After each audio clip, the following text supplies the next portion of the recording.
Assalamualaikum. Waalaikumsalam.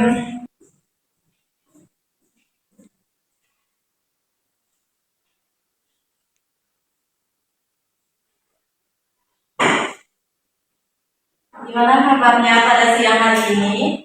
Baik, Bu. Apakah ada yang tidak hadir? Hadir semua, Bu. Baik.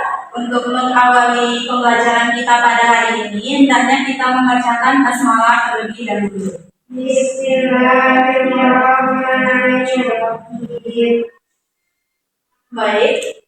Pada minggu lalu kita telah mempelajari materi tentang organ dan jaringan, di mana tubuh kita tersusun atas organ dan jaringan yang memiliki satu kesatuan dan memiliki fungsi tertentu, yaitu tersusun atas sel. Nah, pada hari ini kita akan mempelajari materi tentang sel. Nah, sebelum masuk pada pembelajaran kita pada hari ini, apakah ada di antara Anda yang mengetahui apa itu yang dimaksud dengan sel? Benar sekali, sel merupakan unit terkecil dari makhluk hidup. Ibu berharap setelah pembelajaran hari ini, Anda semua bisa memahami tentang sejarah penemuan dan teori tentang sel, dan juga bisa membedakan antara sel hewan dan sel tumbuhan. Nah, yang pertama kita akan membahas tentang sejarah penemuan dan teori tentang sel. Yang pertama itu sejarah penemuan tentang sel. Nah, sejarah penemuan sel ini secara umum ditemukan oleh 3 orang ahli, yaitu yang pertama ada Robert Hooke, yang kedua ada Anthony van Leeuwenhoek, yang ketiga ada Jean-Baptiste de Lamarck. Nah, yang pertama yaitu menurut Robert Hooke, yaitu pada tahun 1635 sampai 1703. Robert Hooke ini merupakan ilmuwan dari Inggris. Nah, Robert Hooke ini mengamati adanya sayatan gabus tipis pada tutup botol dan melihat adanya kamar-kamar kecil yang menyerupai sel. Yang kedua yaitu menurut Anthony van Leeuwenhoek, yaitu pada abad ke-17. Nah, Anthony ini berhasil melihat adanya benda aneh di dalam air rendaman jerami. Yang ketiga yaitu menurut Jean-Baptiste de Lamarck pada tahun 1809 menyatakan bahwa setiap makhluk hidup adalah kumpulan dari sel.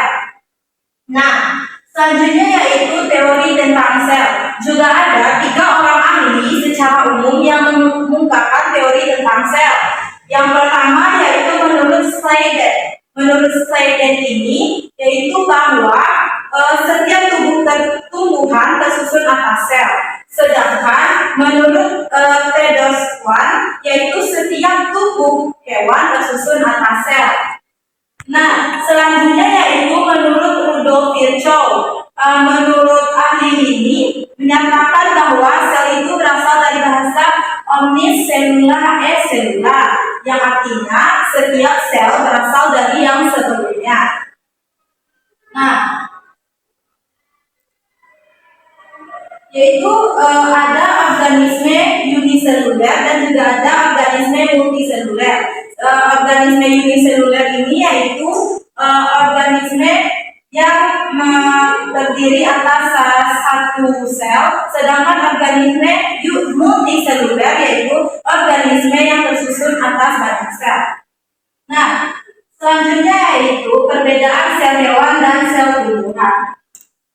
Nah, pada sel tumbuhan itu terdapat adanya dinding sel. Apakah ada yang tahu apa yang dimaksud dengan dinding sel dan apa fungsi dari dinding sel? Kepada Zahra disilakan. Dinding sel merupakan dari sel benar sekali. Jadi dinding sel merupakan bagian terluar dari sel yang berfungsi untuk melindungi bagian dalam dari sel. Yang kedua yaitu ada vakuola. Vakuola itu merupakan rongga yang berisi cairan yang dikelilingi oleh membran selapis. Yang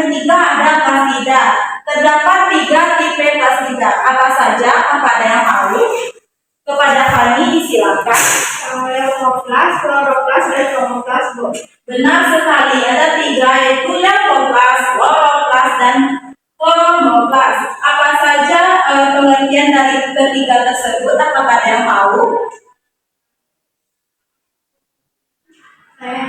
Kepada ini silakan. Kalau Leopoldas itu presida yang menghormati. Kalau Kloroplast itu presida yang mengandung klorofil, dan Chromoplast itu presida yang memberikan aneka ragam warna. Benar sekali. Nah, jadi plasida itu terdapat 3 tipe. Yang pertama ada Leukoplast, yaitu yang memberikan warna putih. Yang kedua ada Chromoplast, yaitu yang memberikan mengandung klorofil. Yang ketiga ada Chromoplast, yaitu memberikan aneka ragam warna. Nah, selanjutnya sel hewan. Pada sel hewan ini tidak memiliki dinding sel, tetapi sel dan protoplasmanya hanya dikelilingi oleh membran tipis yang tidak kuat. Nah, pada hewan bersel satu, selnya terlindungi oleh cangkok yang kuat dan keras. Contohnya yaitu ada Euglena dan Paramecium. Nah, sedangkan vakuola ditemukan pada beberapa jenis protista bersel satu. Pada Paramecium ditemukan 2 macam vakuola. Vakuola apa saja ditemukan pada Paramecium? Apakah ada yang tahu?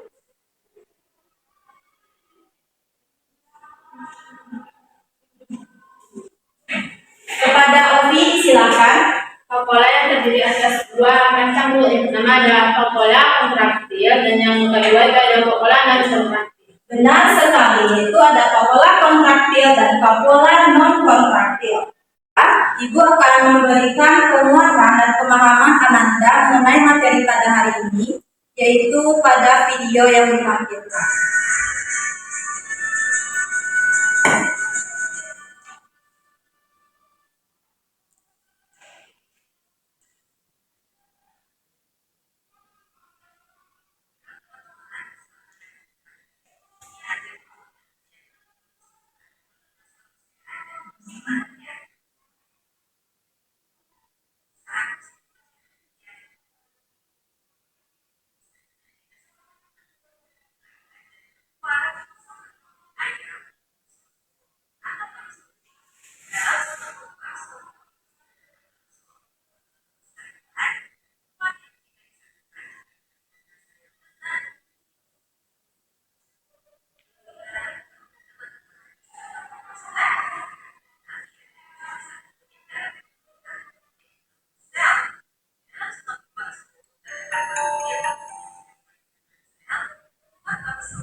Selanjutnya, Ibu akan membagi Ananda menjadi 2 kelompok untuk mengisi teka-teki silang dan analisis video yang telah Ananda lihat. Nah, kelompok 1 ada Aini, Fani, dan Ovi. Kelompok 2 ada Zahra dan Indah. Indah, silakan pindah ke depan.